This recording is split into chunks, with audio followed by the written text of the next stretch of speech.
Hi, my name's Peyton, and this is my final paper project called The Death of Creativity. And this is a study over the Andy Warhol Foundation v. Goldsmith case. There's my information. Um, Here's my outline. First, we'll start with me and my research. We'll go into research questions, my argument, my findings, my discussion, then to my conclusions and next steps. Then after that, I'll give my works cited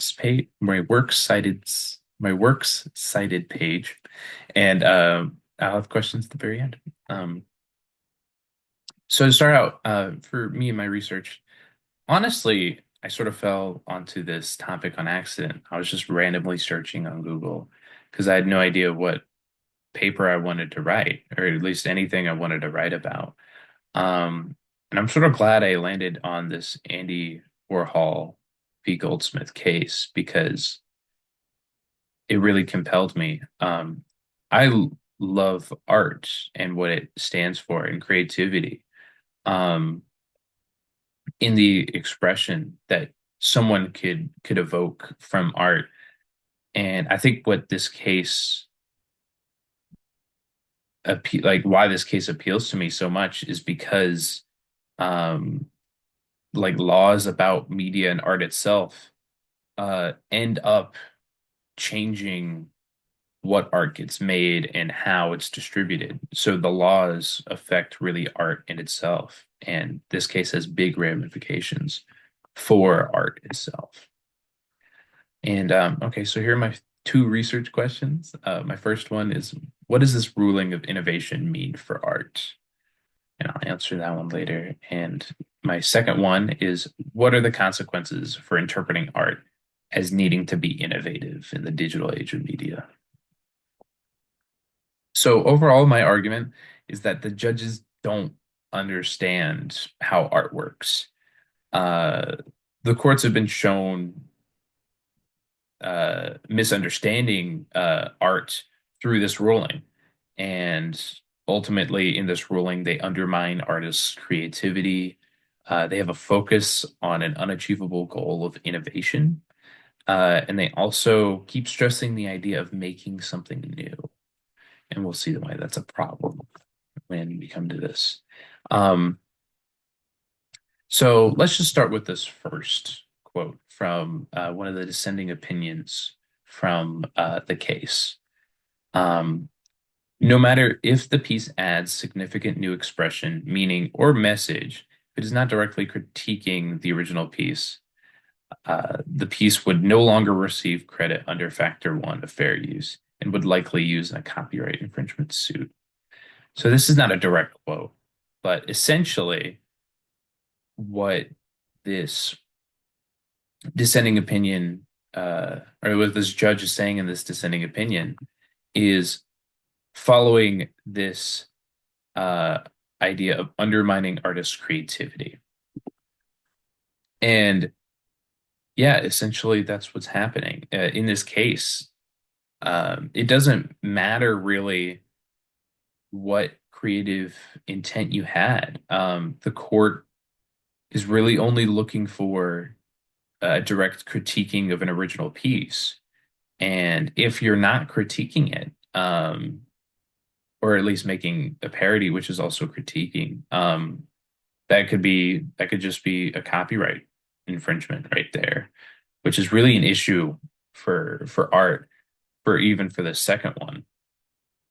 So here's the second indirect quote. The the decision was led through the idea of purpose and character, of artistic borrowing, even though the borrower has made work out of existing materials. So this goes back to the idea of the focus on innovation. Um, in this case, a running theme is this idea of innovation. And I don't think the courts really know what art is, because art is really this process of artistic borrowing, as it said in this indirect quote.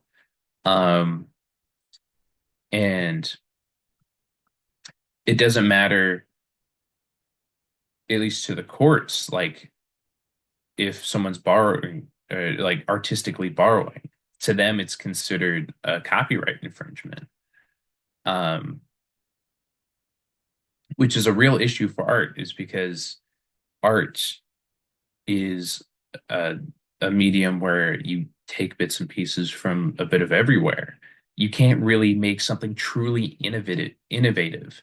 Uh, you just can't. And let's go on to this third one. Um, Overall, the majority's decision in this case has no continuity between the existing copyright law because of the lack of acknowledgement in the importance of transformative copying in art. And this goes back to the focus on making something new. And that's what sort of makes this case so strange, is because this focus on being something new is completely new in the case of the law, because this case completely changes what has previously been interpreted by the courts, um, which makes it just shocking and completely, like, almost, yeah, misunderstanding the idea of what art does.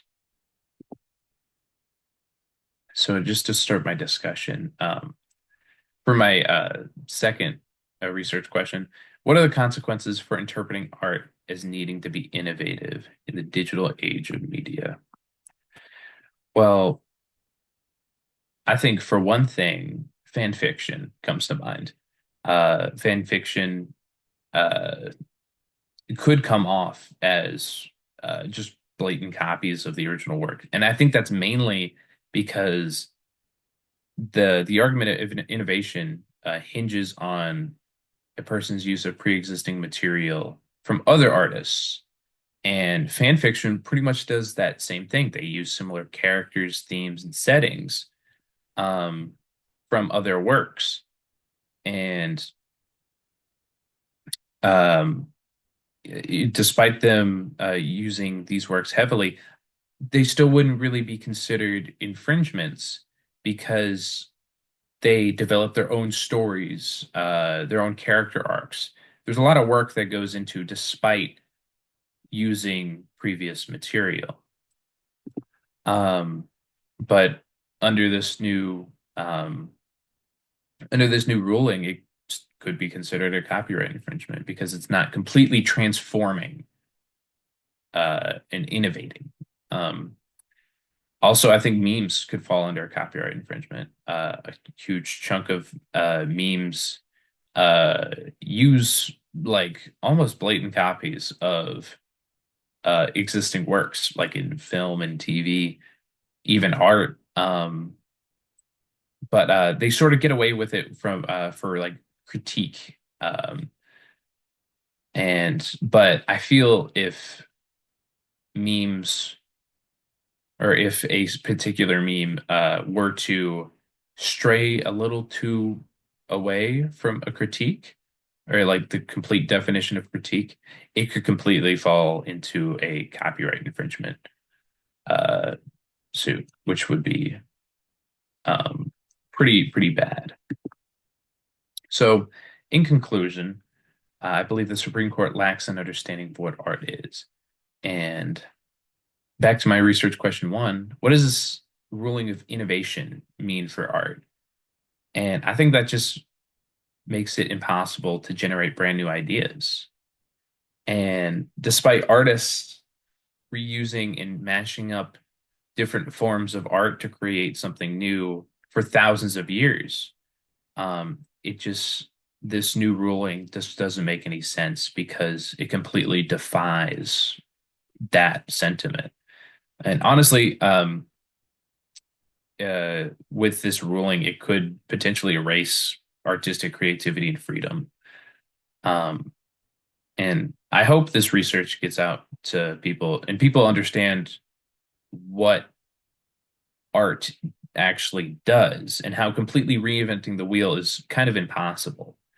Um, and honestly, I hope there's just more discussion about this case. When researching, I didn't really see a lot of discussion. And I hope some future research could consider how this law could be changed, or even focus on what are the flaws in these laws, and they can showcase the contradictions between previous cases. Here are my references. And thank you. If you have any questions, you can contact me at that email.